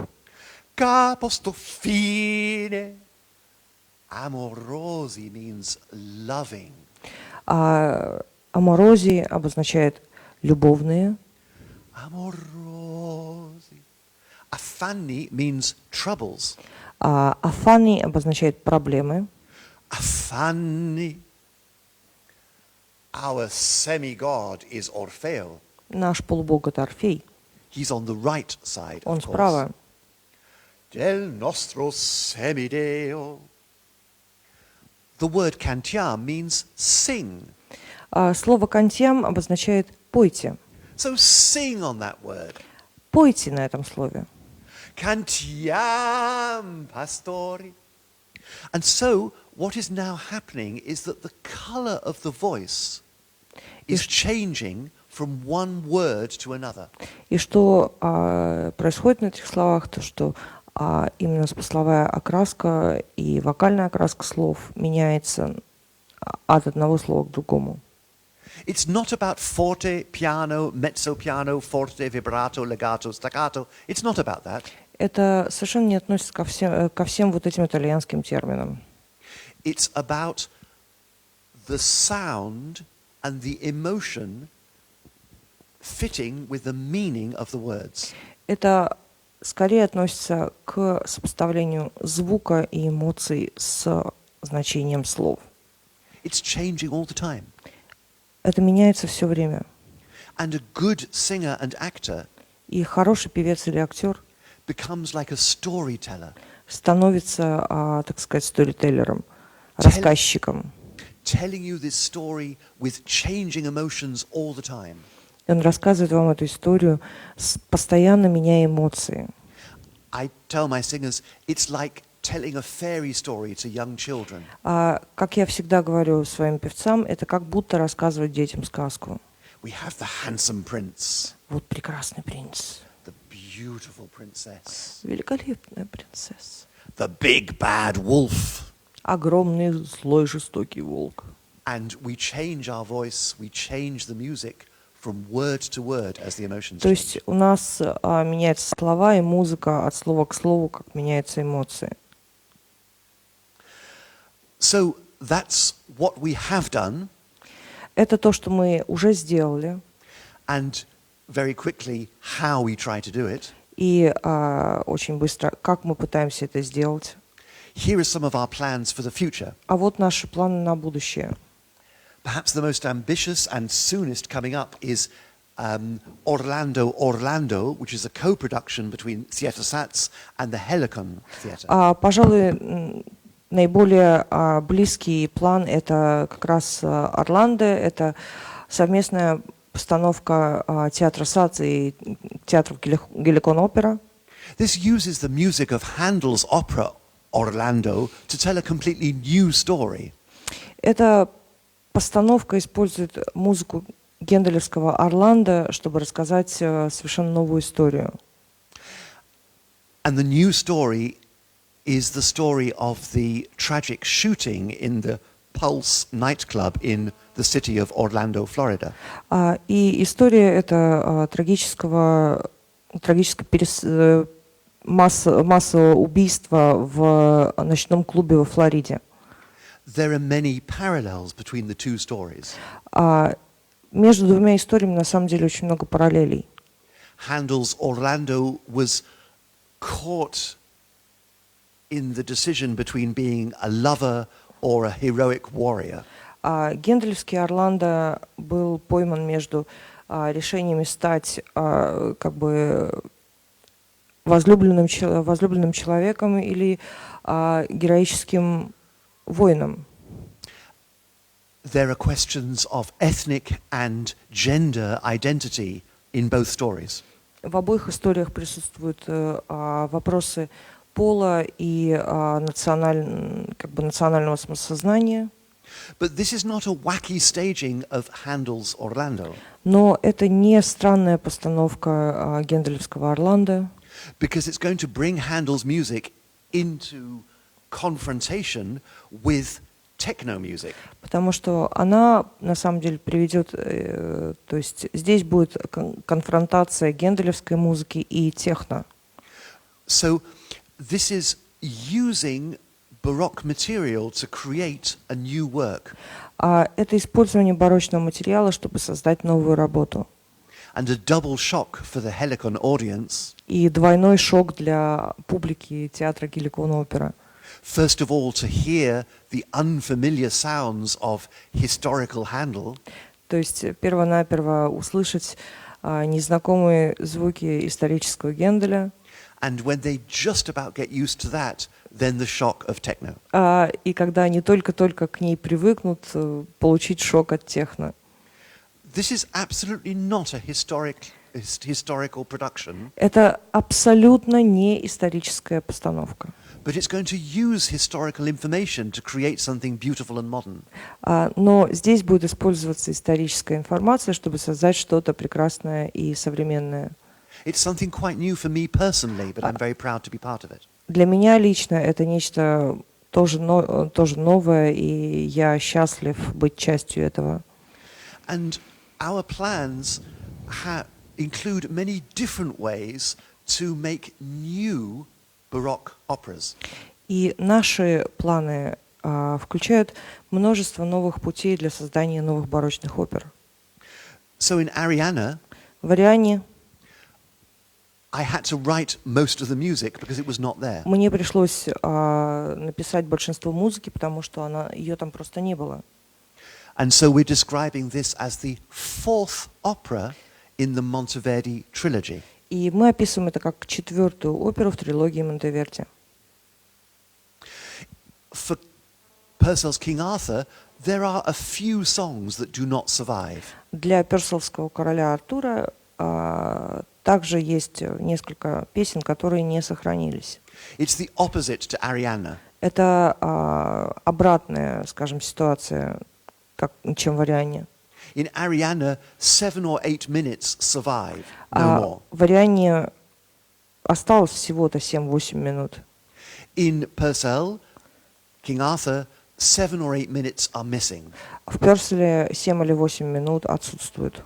So I've written them Ну, я их написал in my best Purcell style. в моем лучшем персловском стиле.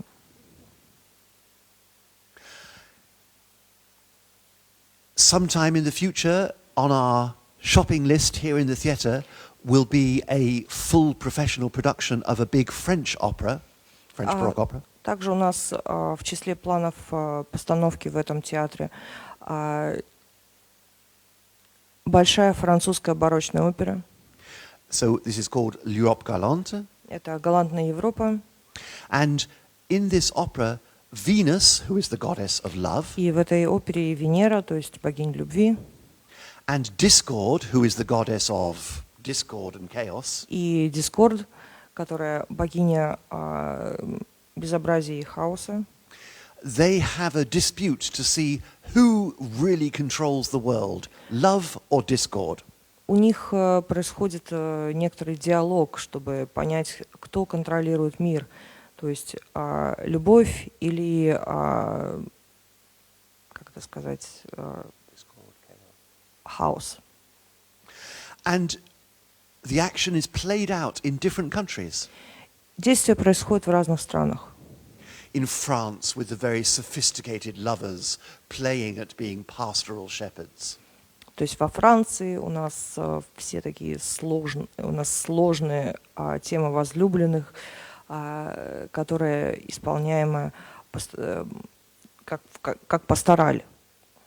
In Spain, with the proud Spanish cavalier singing a serenade to his lady in the window above. То есть в Испании, где испанский кабальеро поет серенаду даме в окне. In Italy, where in the middle of the dancing, somebody gets stabbed with a stiletto. В Италии, где посреди карнавала кого-то закалывают стилетом. And in Turkey, where the Sultan is choosing his favorites. И в Турции, где султан выбирает своих фавориток. And the last scene is a wonderful song and dance for the Turkish gardeners. И последняя сцена — это совершенно великолепная хор и танец турецких садовников. The music was by the organist of the Paris Notre Dame Cathedral. Музыка к этому написана была органистом собора Нотр-Дам-де-Пари. So he had to publish it anonymously. То есть ему пришлось опубликовать это анонимно. But everyone knew who it was. Разумеется, все знали, кто это был. I wrote an opera on the Finnish Kalevala. Я также написал оперу по финской Калевале. It's the Finnish national epic. Это финский эпос. And the poetry has existed in the oral tradition since medieval times. Поэзия которого сохранилась в устной традиции со Средневековья. And so I use medieval, Renaissance and Baroque music and all the instruments of a modern orchestra to make a new early music opera on Kalevala. И я использовал средневековую, ренессансную, барочную финскую музыку, а также народные финские инструменты, а также инструменты барочного оркестра, средневековые то же самое, и современного оркестра, чтобы написать новую старинную оперу. We did the first performances in Finland. Actually, we won a prize for it from the Finns. Первые как бы премьерные показы данной оперы в концертном исполнении были в Финляндии, и она получила приз финского культурного общества за вклад в культурное наследие. We're planning to record it in Finland and to make a production here, again perhaps in collaboration with Russian theatres in Karelia. Мы планируем записать эту оперу в Финляндии и сделать постановку в России, возможно, даже в сотрудничестве с театрами в Русской Карелии. Carolan's Travels Путешествие Кэролана imagines meetings between George Frederick Handel это, так сказать, воображаемая встреча Георга Фредерика Генделя with Jonathan Swift, с Джонатаном Свифтом, who was the Dean of St. Patrick's Cathedral in Dublin and, of course, wrote Gulliver's Travels. который был, который был епископом в соборе Святого Патрика в Дублине и написал «Путешествие Гулливера». Actually, Swift was all against the idea of the first performance of Handel's Messiah in Dublin. Свифт был против первого представления генделевского мессии в Дублине. And O'Carolan, who was a traditional harp player and is really the grandfather of Irish traditional music. И Турлаха О'Кэрролана, который был ирландским арфистом, слепым ирландским арфистом, композитором и, в принципе, дедушкой ирландской народной музыки. And Carolan and Swift also met in real life. Кэролан и Свифт встречались в реальной жизни. There's music by Telemann inspired by Gulliver's Travels. Гендель и Свифт тоже встречались в реальной жизни. И есть как бы музыка Телемана, которую вдохновили «Путешествие Гулливера». We explore some possible connections between the Messiah and Irish traditional music. Мы также исследовали некоторые возможные связи музыки из Мессии с ирландской традиционной музыкой. As well as real connections between the music of Vivaldi and Irish traditional music.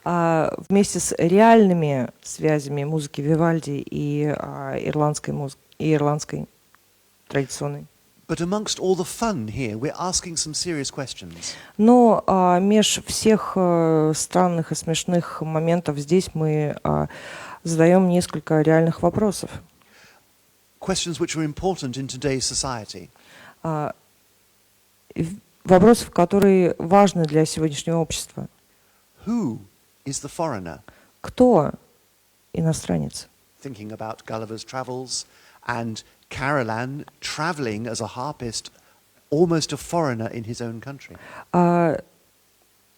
Думая о путешествиях Гулливера и то, что Кэролан, который на протяжении всей жизни путешествовал по стране, он, в общем-то, в своей собственной стране являлся иностранцем.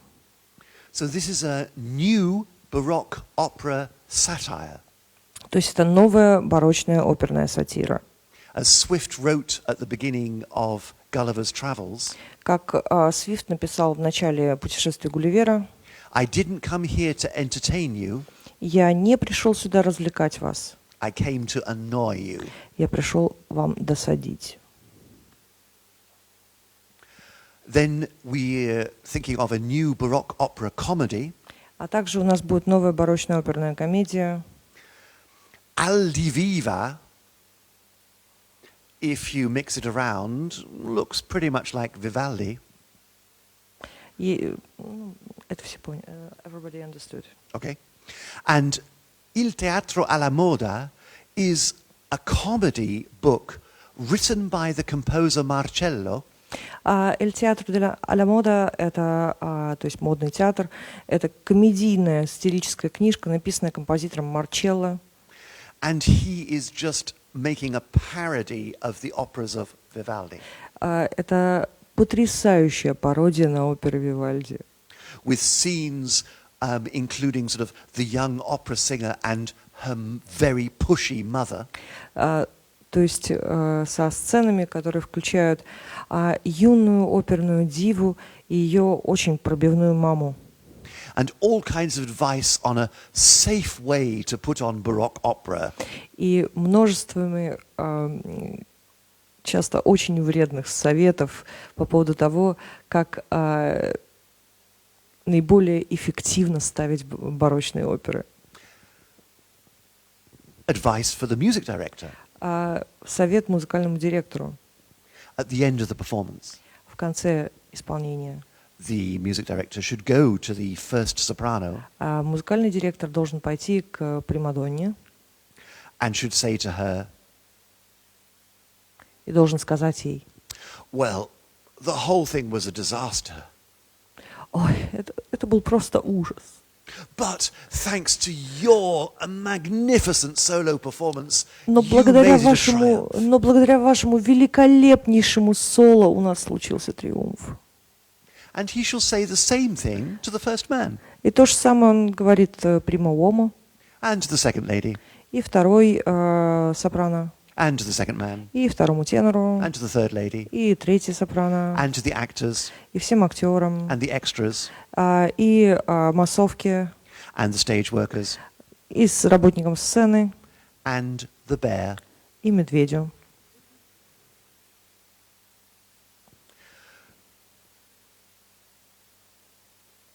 Samuel Pepys, the famous diarist, was also a keen amateur musician. Самуэль Пипс, известный автор дневников, легендарных совершенно, также был хобби-музыкантом And a real fan of the theatre. и большим поклонником театра. He went to watch Thomas Betterton play Shakespeare's Hamlet. Он ходил смотреть, как Томас Беттертон исполняет роль шекспировского Гамлета. That's Betterton in the role of Hamlet in the Это picture. вот как раз Беттертон в роли Гамлета. And Pepys got his house musician И Пипс попросил своего как бы музыканта в резиденции Morelli to write a recitative setting of To Be or Not to Be. написать речитатив на «Быть или не быть». So you can see how Andrew Lawrence King starts thinking. We have the most famous 7 minutes of Shakespeare's Hamlet. Ну и видите, здесь типичное мышление Эндрю Лоуренса Кинга. То есть у нас есть 7 минут шекспировского Гамлета. So I should write the rest so we have a whole opera of Hamlet. Ну, мне, пожалуй, надо чуть-чуть дописать, чтобы у нас получилась опера «Гамлет». In the style, a little bit of Laws from the previous generation. В стиле, может быть, немножечко Лоуза из предыдущего поколения. A little bit of Lully that was influencing from France. Слегка от Люли, который из Франции на всю музыку влиял. And of Purcell, the new generation. И Пёрсела, новое поколение. And these are the composers whose music Samuel Pepys had on his library shelves. И это композиторы, чья музыка была у Самуэля Пипса на его стенах его библиотеки. We know because he gave his whole library to Magdalen College, Cambridge, and you can still go and look at his original books. Мы знаем, потому что вся его библиотека до сих пор хранится в Кембридже. And to finish with, a new concert piece. И чтобы закончить, у нас будет новый концертный номер. Most of you will know that in 1936, Natalia Sats, founder of this theatre, commissioned Prokofiev to write Peter and the Wolf. Многие из вас знают, что в 1936 году Наталья Сац, основательница данного театра, заказала Прокофьеву «Петю и волк».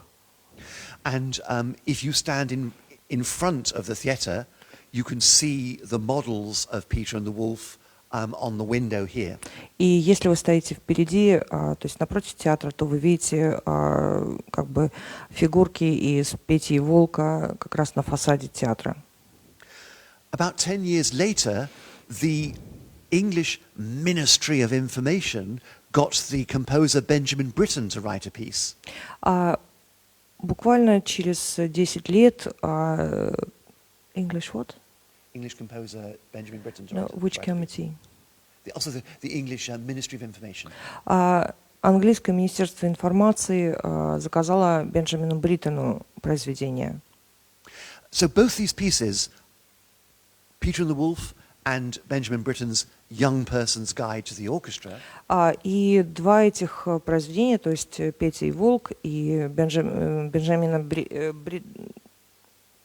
и Benjamin Britten's Young Person's Guide. да, путеводитель по музыке для маленьких Бенджамина Бриттона. Both these pieces introduce young people to the modern orchestra. Оба этих произведения именно представляют оркестр для молодой публики. And so now Georgi Zakyan has commissioned me to write a piece that will introduce our young audience to Baroque music. И Георгий Саакян заказал мне произведение, которое представило бы барочный оркестр для молодой публики. In English it's going to be called New Ground. На английском он будет называться New Grounds. And in Russian, Music of Times. А на русском «Музыка времен». And with the idea of discovering new territory, И с идеей как бы открытия новой территории, and Mussorgsky's idea of the promenade around the pictures at an exhibition, и также идеей Мусоргского о променаде между картинами на выставке, my idea is that there will be improvised variations on the Passacaglia and other Baroque grounds. Моя идея о том, что здесь будут импровизации на граунды барочных пассакалий, чекон и так далее. As we walk around and look at famous Baroque favorites. Когда мы проходим и видим наши любимые барочные произведения. But also some little-known Baroque pieces. А также некоторые неизвестные барочные произведения. Some new gems to discover.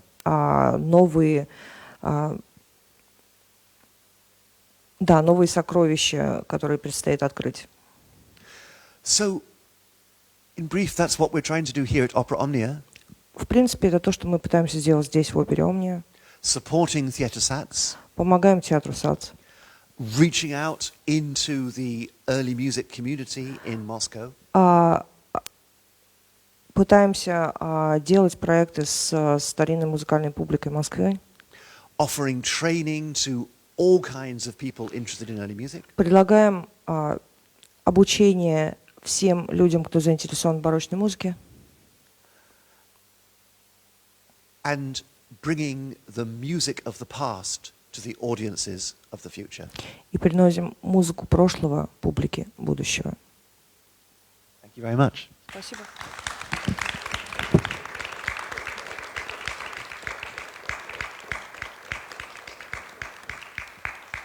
Thank you. It's been a long time, but if there's any questions, we can take one or two quick ones.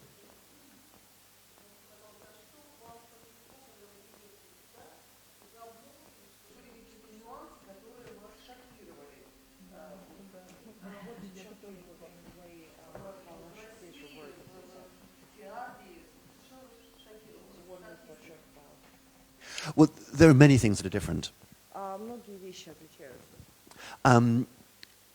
This is a repertoire theatre. Это репертуарный театр. So they're performing continuously rather than doing the pieces on a project basis. То есть они постоянно ротируют какие-то шоу, но не делают разовые проекты. So in 1 week there could be 6 or 10 different performances happening. Например, в одну неделю может происходить там больше 10 разных совершенно шоу в этом театре. And while the artists are performing these, they're rehearsing the next week's shows. И пока исполнители непосредственно играют эти шоу, они репетируют те, что будут на следующей неделе. And at the same time, they are also learning the new shows. И в то же время учат совершенно новые шоу.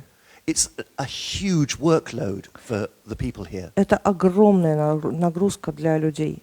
And so it's really important for the music directors to respect this. Очень важно музыкальным директорам понимать и уважать этот процесс. It's very different. The typical European way of working Европейская манера работы очень отличается.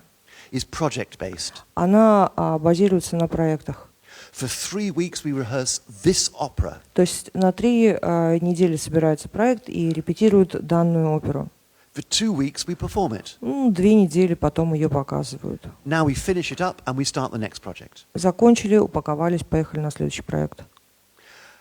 Also, because of this way of working, Также потому что вот у нас такая модель работы. everything here is double or triple cast. Здесь все как бы все составы двойные, а то и тройные. So each role has 2 or 3 singers who know the whole thing. То есть на каждой роли у нас 2, иногда даже 4 певца, которые знают всю вещь. And on performance day, И в день представления, one singer is planned to sing it, то есть один певец планируется, чтобы петь, and the other 1 or 2 are standing by just in case. и еще 1 или 2 зачастую просто приходят как возможные дублеры, если вдруг что-то случится. Now, a system of understudies is quite usual in Europe. В принципе, система замен, она довольно нормальна для Европы. But this system of double casting here includes the orchestral musicians. Но здесь еще и система включает оркестровых музыкантов. And I still remember my first rehearsal with the strings for Anima e Corpo. И я до сих пор помню мою первую репетицию с струнными для «Игра души и тела». I was asking them to do things that were very different from their usual practice. Я просил их сделать то, что очень отличалось от их обычной практики. The particular people I was working with did not have experience with early instruments. А люди, с которыми я работал, у них не было опыта со старинными инструментами.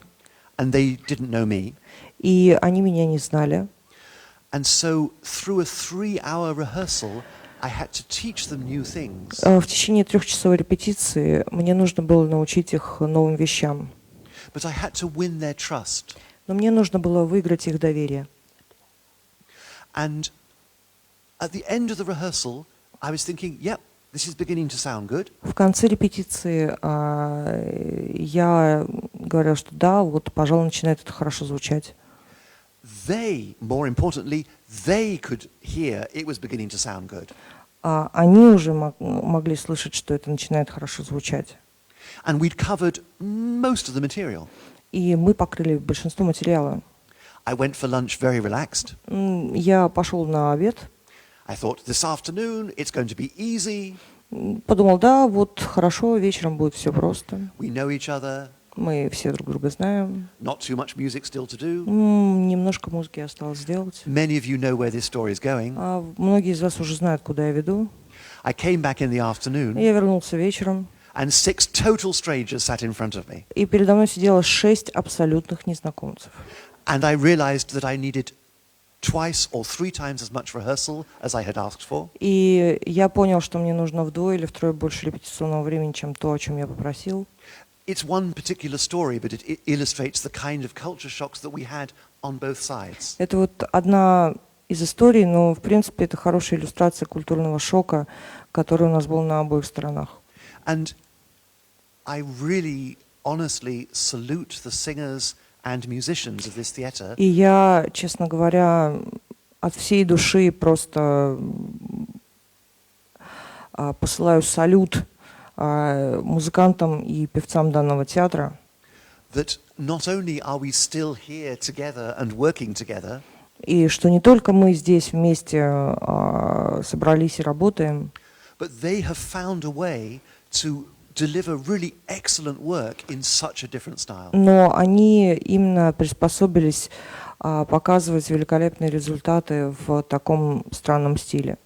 And all that alongside the huge workload they have every week. И все это посреди той невероятной загруженности, которая у них каждый день недели. I've got one of my friendly trombonists in the back there, and if a European trombonist came here and saw the work schedule, they just go home again. И вот один из моих любимых тромбонистов сидит сейчас сзади, и если бы хотя бы кто-то из европейских тромбонистов приехал сюда и увидел расписание работы, он бы просто повернулся и уехал. Any other questions? Еще вопросы?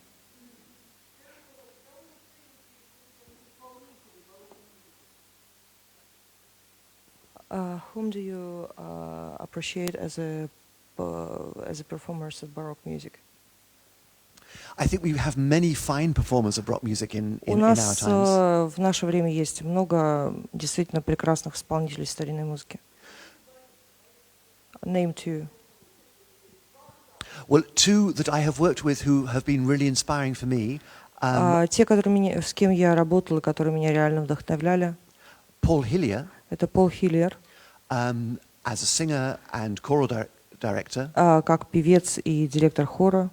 He is really a singer who begins by looking at the text as poetry.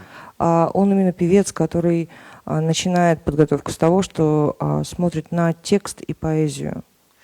His own ensemble is called the Theatre of Voices. Его ансамбль называется «Театр голосов».